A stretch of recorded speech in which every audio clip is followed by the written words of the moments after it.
Name है अंजरा। अगर आपको ये वीडियो पसंद आता है तो please like my video and if you are new to the channel then also subscribe my channel. So today we will discuss the remaining part of chapter number 15, our environment. Our environment में से मैंने most of the portion जो था 4-5 topics वो already जो है हमने कर लिए हैं, जो बहुत इम्पोर्टेंट थे, मैंने आपको बताया भी थे। फॉर एग्जांपल जो है environment, biodegradable, non biodegradable waste and after that ecosystem, biotic component अच्छी तरह से हमने डिस्कस किया था, abiotic component, food chain, food web, biological magnification, यहाँ तक हमारा कंप्लीट हो चुका था। ओके, और रोल ऑफ डिकम्पोजर भी हमने डिस्कस कर लिया था कि डिकम्पोजर्स जो हैं तो वो क्या करते हैं, वो जो लिविंग ऑर्गेनिज्म है अगर वो डेड हो जाते हैं तो उसको पूरे तरीके से डिकम्पोज कर देते हैं।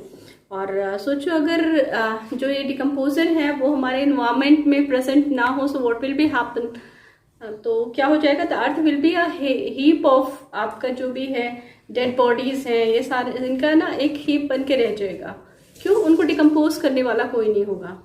क्लियर? तो डिकम्पोजर एक तरह से देखें तो वो हमारे इन्वायरमेंट को क्लीन भी करते हैं।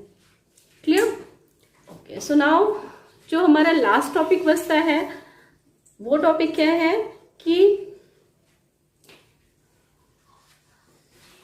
How do we affect our environment. ठीक है, यह जो हमारी एक्टिविटीज हैं, ह्यूमन एक्टिविटीज अफेक्ट एनवायरमेंट। कैसे एनवायरमेंट को हमारी एक्टिविटीज जो है वो अफेक्ट करते हैं? तो दो तरह से, एक तो एनवायरमेंट को अफेक्ट कैसे करते हैं बेटा कि हमारे जो घर का वेस्ट होता है, कचरा होता है, इनफैक्ट आपकी भी हैबिट होगी, आप जब चिप्स वगैरह मार्केट से लेकर के आते हो तो आप चिप्स खा लेते हो और उसके बाद आपकी जो ड्रेनेज होती है वहीं जाकर के आप उस रैपर को जो है आप थ्रो कर देते हो बगैर देखे कि वो जाकर के ड्रेन सिस्टम को ब्लॉक कर देगा, या किसी एनिमल ने उसको ले लिया अंदर तो उसकी डेथ भी हो सकती है। ठीक है, हम क्या करते हैं, सम टाइम कुछ ऐसे भी लोग हैं जो घर पे डस्टबिन नहीं रखते हैं और जो भी घर का वेस्ट है वो अपने जो है नियर अबाउट कोई प्लेस है वहाँ थ्रो आउट कर देते हैं। कुछ दिनों के बाद वहाँ वो सारी एक्यूमुलेट होती रहती हैं थिंग्स और उसमें से फाउल स्मेल आनी शुरू हो जाती है। तो इस तरह से स्मेल आती है और एयर को, इन्वायरमेंट को अफेक्ट करती है। तो बहुत सारी हम अपनी ह्यूमन एक्टिविटीज से अपने ही इन्वायरमेंट को अफेक्ट करते हैं। मेन इसको हम 2 टॉपिक्स में डिवाइड कर सकते हैं। एक तो सॉलिड वेस्ट जो है इसका डिकम्पोजिशन, और सेकेंड थिंग है ozone layer depletion. So one by one इन दोनों पॉइंट्स को हम डिस्कस करेंगे। सबसे पहले सॉलिड वेस्ट डिकम्पोजिशन। बेटा whenever you go to the hospital, आपने देखा होगा वहां पे 4 डस्टबिन होती हैं। Have you observe 4 dustbin, red, blue, black, yellow. ठीक है, देखा है आपने? तो आपने अगर उन डस्टबिन को ऑब्जर्व किया हो तो वहां पर हर एक चीज के लिए, सपोज अगर मुझे क्या करना है, मुझे ग्लास वगैरह थ्रो करना है हॉस्पिटल में तो उसके लिए ग्रीन डस्टबिन होती है। क्लियर? पेपर थ्रो करना है ब्लू होती है। मेटल का कोई पार्ट अगर मुझे थ्रो करना है तो वो जाकर के मैं रेड डस्टबिन में डालूंगी। क्लियर? इसी तरह आपके जो घर का भी जो वेस्ट डिकम्पोज हमको करना होता है, आपके घर में अगर कचरे वाले आते हो तो आप उसको ध्यान से देखो, दे हैव उनके पास 2 डस्टबिन होती हैं, एक ब्लू कलर की होती है, एक ग्रीन कलर की होती है। Have you observe? ओके, तो 2 डस्टबिन किस लिए होती है बेटा? जो वेस्ट होता है हमारे घर का, एक तो वेस्ट होता है कि जो ड्राई होता है एंड सेकेंड जो वेट होता है, तो उसके लिए वो 2 डस्टबिन अलग अलग हैं। मीन्स हम क्या करते हैं, हम अगर हमारे घर में डस्टबिन नहीं है, हम किसी आसपास नियर बाय प्लेस में फेंक रहे हैं तो वहां हमने वेट वेस्ट भी डाल दिया, हमने अपने घर का जो है वो भी वेस्ट डाल दिया, सारी चीजें जो रैपर्स हैं वो भी उठा के डाल दी, सारा वेस्ट हम उसमें डाल रहे हैं। वो उसमें से क्या हो रहा है, वो एक्यूमुलेट हो रहा है, धीरे धीरे जो डिकम्पोज हो रहा है वो तो ठीक है, जो नहीं हो रहा वहीं पर पड़ा है, उसमें से स्मेल आ रही है, सब कुछ हो रहा है। ओके, तो ये जो है हमारा वे है, ये वे हमारे ही इन्वायरमेंट को बहुत ही बुरे तरीके से अफेक्ट करता है। अगर हम अपनी इन एक्टिविटीज में चेंज ले आए तो कहीं ना कहीं हम अपने ही इन्वायरमेंट को हेल्प कर सकते हैं, इको फ्रेंड बन सकते हैं अपने इन्वायरमेंट के। समझ रहे हो? तो कैसे कर सकते हैं बेटा? सिंपल सी चीज है कि हमें प्रॉपर डिस्पोजिंग ऑफ वेस्ट करनी है। Clear? Proper disposing of waste, कि जो हमारे घर का वेस्ट है प्रॉपर हम उसको डस्टबिन में कलेक्ट करें, और अगर आपके घर में आता है कचरा लेने वाला तो उसको दे दें। उनका काम होता है, जो म्यूनसिपालिटी और एक होती है गवर्नमेंट, इनका काम होता है उस वेस्ट को एक प्रॉपर प्लेस होता है वहां जाकर के वो डिकम्पोज कर देते हैं उस वेस्ट को। क्लियर? मीन्स सिटी एरिया से थोड़ा सा दूर होते हैं वो प्लेसेस, और वहां पर वो डिकम्पोज करते हैं उसको। क्लियर? कैसे डिकम्पोज करते हैं वो? दो तरीके होते हैं डिकम्पोजिशन के। एक तो ये होता है कि कहीं भी कोई खाली बहुत बड़ी लैंड एरिया पड़ा हुआ है, अनइवन सा लैंड एरिया है, तो उस एरिया में जाकर के वो उस वेस्ट को थ्रो कर देते हैं। क्लियर? थोड़े दिनों के बाद, काफी टाइम के बाद, उसमें विंड भी चल रही है, थोड़ा सा बारिश हो रही है, सब कुछ हो रहा है, तो जो बायोडिग्रेडेबल वेस्ट है वो तो वहां पे डिग्रेड हो जाएगा, डिकम्पोज हो जाएगा, और सॉइल में वहां की मिक्स हो जाएगा, उसकी फर्टिलिटी को इंक्रीज करेगा। और जो नॉन बायोडिग्रेडेबल वेस्ट है, लाइक प्लास्टिक है, रबर है, तो आपने देखा होगा कुछ पर्सन आते हैं जो उसमें से जो है प्लास्टिक और ये सब निकाल करके ले जाते हैं और उसको फैक्ट्रीज में दे देते हैं ताकि वहां उसकी रिसाइकलिंग हो सके। तो ये जो हमारा वे है वेस्ट को डिकम्पोज करने का, कि खाली सी अनइवन लैंड है, वहां जाकर के हम वेस्ट को डिकम्पोज कर देते हैं। मीन्स हमने क्या किया, हमने डस्टबिन में कलेक्ट किया, डस्टबिन के बाद हमारे घर पे अगर कचरा लेने वाला था हमने उसको दिया, उसने जाकर के एक प्रॉपर प्लेस में जो है जहां पर अनइवन सी लैंड है वहां पर जाकर के उसको सिटी एरिया से थोड़ा दूर, ताकि किसी भी तरह के इन्वायरमेंट जो एयर पोल्यूशन हो रहा है या थोड़ा फॉल स्मेल आ रही है ये सब ना हो, वहां जाकर के थ्रो आउट कर देते हैं और उस लैंड में डाल देते हैं उसको, और इस मेथड को हम बोलते हैं लैंडफिल।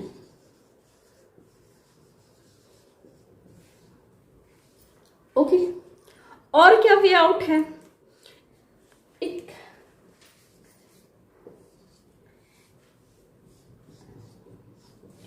मैंने आपको दो तरह के सब्सटेंसेस बताए हुए हैं, बायोडिग्रेडेबल एंड नॉन बायोडिग्रेडेबल बताया मैंने, दो तरह के।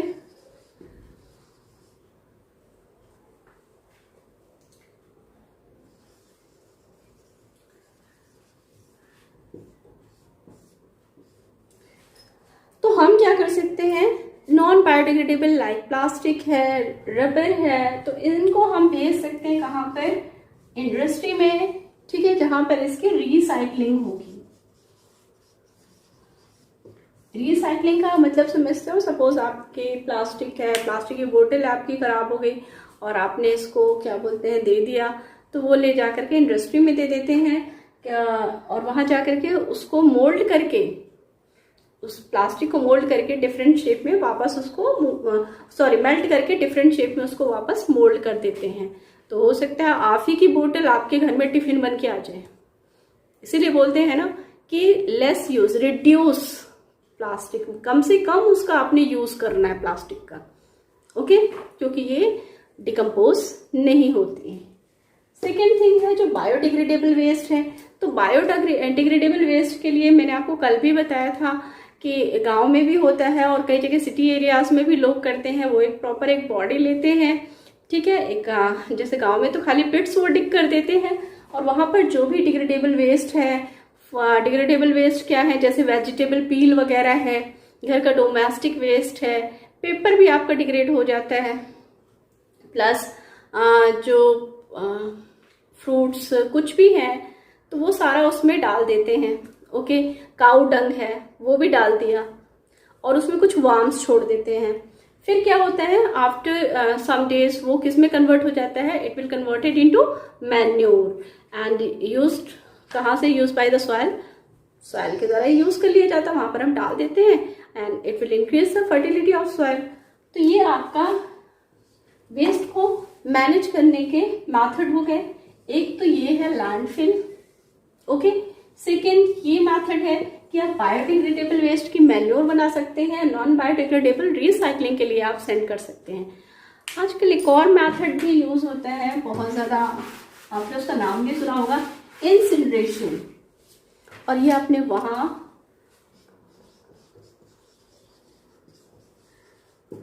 इंसिनरेशन, इसका मतलब होता है कि जो भी वेस्ट है उसको बहुत ज्यादा हाई टेम्परेचर पे,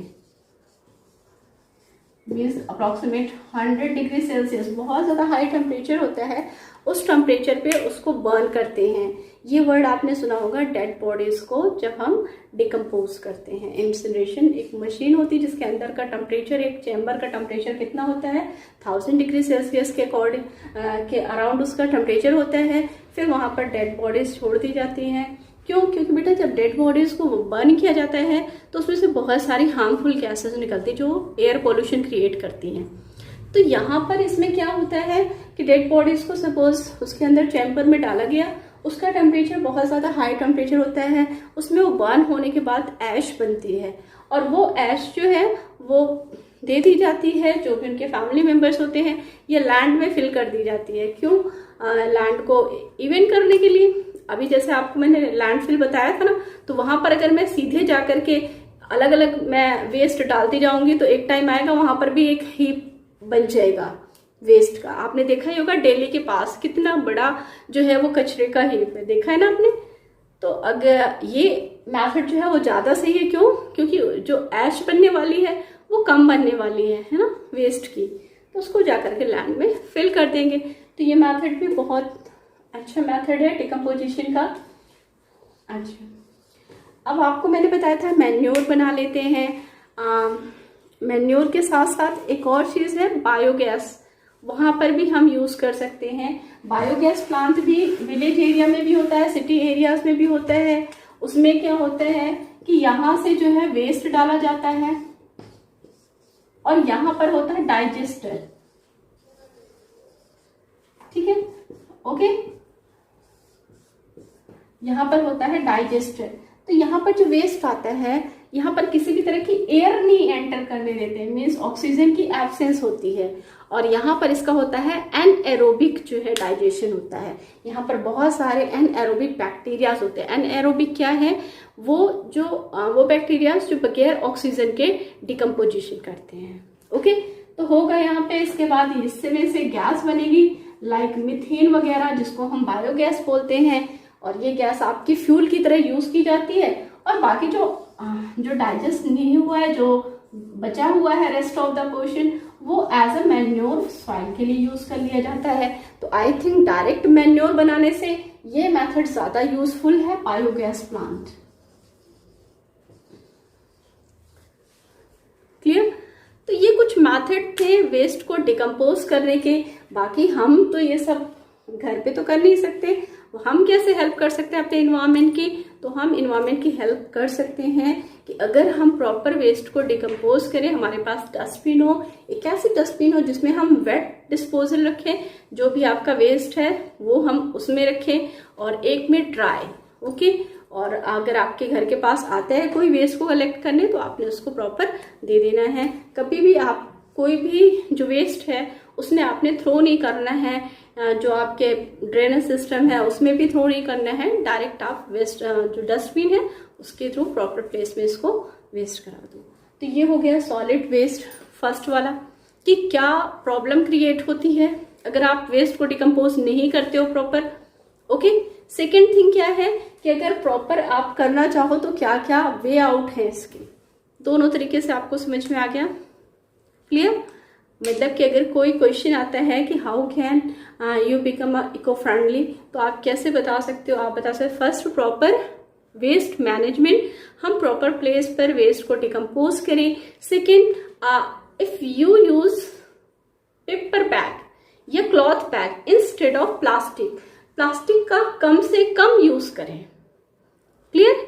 एंड थर्ड, जो नॉन बायोडिग्रेडेबल वेस्ट है तो इनको आप इंडस्ट्री वगैरह में बेच सकते हो फॉर रिसाइकलिंग। तो इस तरह से आप अपने इन्वायरमेंट की हेल्प कर सकते हो, क्लियर इट इज? तो ये फर्स्ट वाला टॉपिक अच्छे से क्लियर हो गया, सॉलिड वेस्ट क्या होते हैं, ओके, और कैसे आप इनको मैनेज कर सकते हो। सेकेंड है ओजोन लेयर डिप्लीशन। ये हमारी अर्थ है, ये जो लेयर होती है अर्थ के ऊपर, इसको बोलते हैं ट्रोपोस्फेयर, ओके। इसके ऊपर लेयर होती है ओजोन की, और इसको हम बोलते हैं ओजोनोस्फेयर।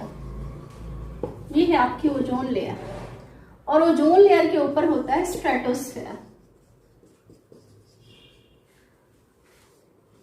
ये हमारी अर्थ हो गई। होता क्या है बेटा, ओजोन लेयर जो है, पहले तो समझो ओजोन लेयर है क्या। ओजोन लेयर ये it is a layer of gaseous molecule around the earth. Earth के ऊपर जो गैसियस मॉलिक्यूल है जिसका फॉर्मूला O3 होता है, this is the formula of ozone. तो इसकी एक लेयर है, ओके। ये लेयर कैसे हेल्प करती है, ये लेयर हेल्प करती है कि वो जो सन से अल्ट्रावायलेट रेज हैं वो हमारे अर्थ में एंटर करती हैं। तो ये उन अल्ट्रावायलेट रेज को एंटर नहीं करने देती अर्थ में, ठीक है। तो it prevent ultraviolet rays of the sun to enter the earth. तो ओजोन लेयर का फंक्शन आपको समझ में आ गया, क्लियर। अब नेक्स्ट थिंग, इसको मैं रफ कर देती हूँ। सबसे first question, ozone layer formation कैसे होता है। बोलते हैं ना कि ज्यादा से ज्यादा आपने ट्री लगाने हैं। क्यों? आप अगर ज्यादा से ज्यादा ट्री लगाओगे तो बहुत ज्यादा ऑक्सीजन रिलीज होगी। ओजोन भी आपकी ऑक्सीजन से ही बनती है। जब ऑक्सीजन के ऊपर सनलाइट गिरती है तो ये क्या हो जाता है, नेसेंट ऑक्सीजन में ब्रेक डाउन हो जाता है। O2 से क्या बन जाता है, ONO, और जो आपके और भी O2 के मॉलिक्यूल प्रेजेंट हैं उसके साथ ये रिएक्ट करके O3 बना लेता है, बन गया ओजोन, क्लियर। तो ये हमारा ओजोन फॉर्मेशन का प्रोसेस है। तो अगर मैं आपसे बोलूं कि भाई ओजोन लेयर जो है थिक करनी है तो क्या वे आउट है, यही है कि आप ज्यादा से ज्यादा ट्री लगाओ तो ज्यादा से ज्यादा ऑक्सीजन प्रोड्यूस होगी और ओजोन की फॉर्मेशन भी ज्यादा होगी। सेकेंड, ओजोन का फंक्शन क्या है ओजोन लेयर का, it protect ultraviolet rays of the sun to enter the earth, clear, okay. अब ओजोन डिप्लीशन क्या है। ओजोन डिप्लीशन है क्या कि ये एक्चुअल में क्या है, गैस मॉलिक्यूल की लेयर है, ओके। हमारी जो कूलिंग जो डिवाइसेस होती है लाइक फ्रिज हो गया, एसी हो गया, तो यहाँ पर कूलिंग पर्पस के लिए एक जो है केमिकल क्लोरोफ्लोरोकार्बन, क्या नेम है इसका, क्लोरोफ्लोरोकार्बन, ये यूज किया जाता है और ये करता है ओजोन लेयर डिप्लीशन कॉज करता है। ओजोन लेयर डिप्लीशन एक्चुअली है क्या, it is a thinning of ozone layer. ये नहीं कि ओजोन जो है इसको ओजोन होल भी बोलते हैं ना, इसका मतलब ये नहीं कि यहाँ पर एक होल हो गया है, होल नहीं हो गया है, गैसेस मॉलिक्यूल है, ठीक है। तो यहाँ पर क्या होगी, थिनिंग ऑफ ओजोन लेयर हो गई है। Thinning of ozone layer means ozone layer जो बड़ी थिक सी थी वो थोड़ी सी थिन हो गई है, और थिन होने से अल्ट्रावायलेट रेज जो है वो यहाँ से एंटर कर पा रही है, अर्थ में एंटर कर रही है, क्लियर। तो ओजोन डिप्लीशन है क्या, it is a thinning of ozone layer. What is ozone depletion, thinning of ozone layer. Cause क्या है ओजोन लेयर के, ओजोन लेयर डिप्लीशन के रीजन क्या है, जो मेन कॉज है वो है क्लोरोफ्लोरोकार्बन। ये ओजोन लेयर को की थिनिंग कर देता है, डिप्लीशन कर देता है, ओके। और भी दूसरे हैं ऑक्साइड्स ऑफ नाइट्रोजन के ऑक्साइड्स भी हैं, वो भी ओजोन डिप्लीशन कॉज करते हैं। थर्ड, मीथेन भी ओजोन डिप्लीशन कॉज करती है। फोर्थ, कार्बन मोनोऑक्साइड भी ओजोन डिप्लीशन कॉज करती है।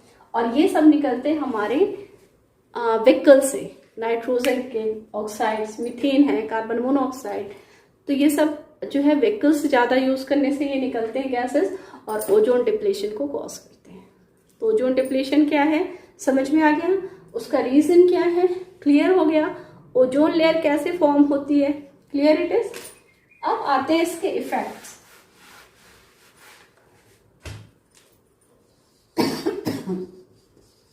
इफेक्ट्स क्या है बेटा कि ओजोन लेयर, अगर ओजोन लेयर सपोज रिमूव हो गई, अभी तो सिर्फ ये थिन हुई है तो इतना ज़्यादा आप बैड इफेक्ट देखते हो, ठीक है।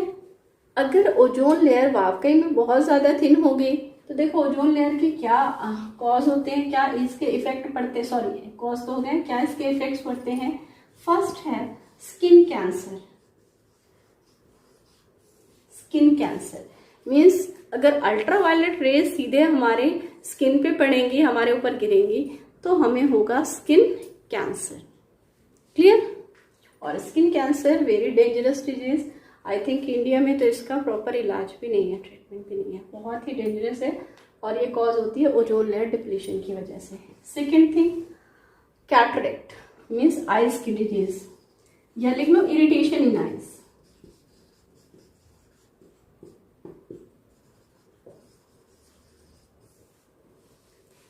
थर्ड जो आजकल की सबसे ज्यादा प्रॉब्लम है इम्यूनिटी, इम्यूनिटी का कम होना, डिक्रीज इन इम्यूनिटी।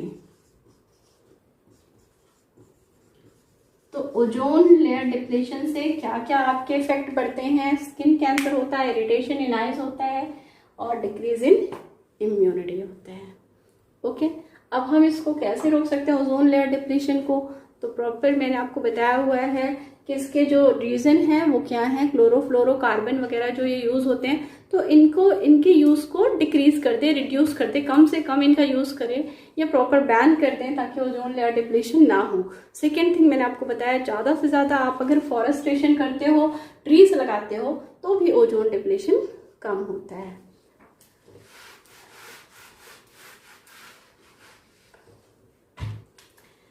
यूएनईपी क्या है, यूनाइटेड नेशनल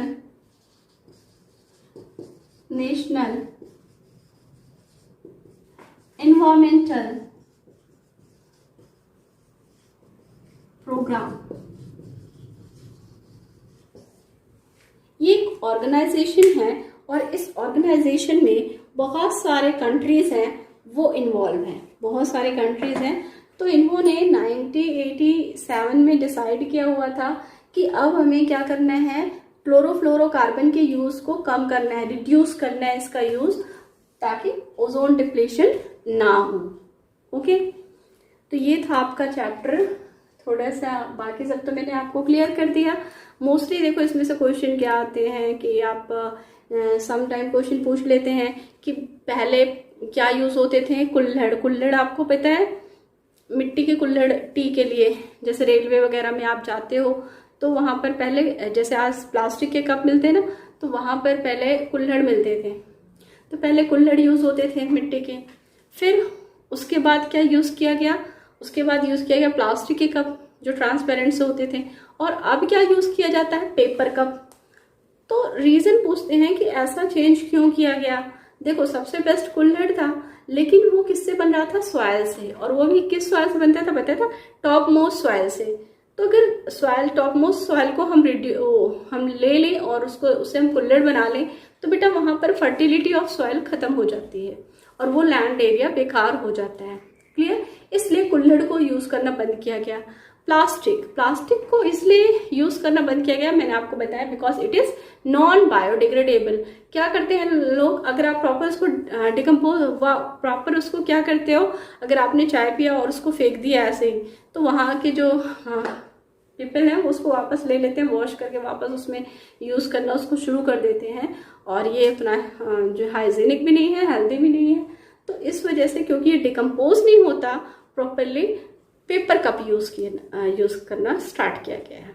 ओके, और इन्वायरमेंटल प्रॉब्लम्स आ सकती हैं, आप उसमें कैसे पार्टिसिपेट कर सकते हो, कैसे आप इन्वायरमेंट को अफेक्ट करते हो, आपकी कौन कौन सी एक्टिविटीज हैं जो इन्वायरमेंट को अफेक्ट करती हैं, और ओजोन लेयर से तो पूरे आप सबने सारे क्वेश्चंस करने हैं। ओजोन लेयर क्या है, कैसे फॉर्म होती है, इसके क्या रीजन है ओजोन लेयर डिप्लीशन के, और ओजोन लेयर के इफेक्ट्स क्या है डिप्लीशन के। So these are some important topic, prepare it properly. Goodbye and have a nice day.